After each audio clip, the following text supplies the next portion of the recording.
Esiste, come abbiamo visto, una maggioranza eventualmente aritmetica, che è ben lontano da quello che serve per guidare il Paese. Si era detto governo giallo-verde, governo giallo-rosso con il Conte 2.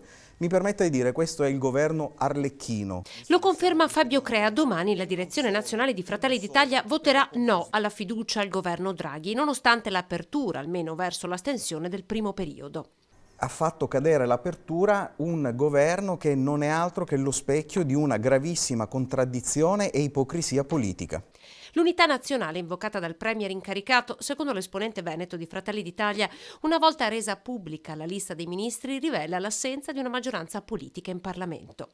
C'era da riscrivere il manuale Cencelli, certamente Mario Draghi e Mattarella l'hanno riscritto in maniera assolutamente perfetta.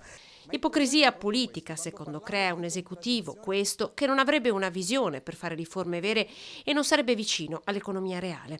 Laura Puppato, Partito Democratico, difende invece la compagine governativa, squadra avanzata, dice uomini di fiducia, tecnici al fianco di Draghi, ma anche una chiamata alla responsabilità della politica.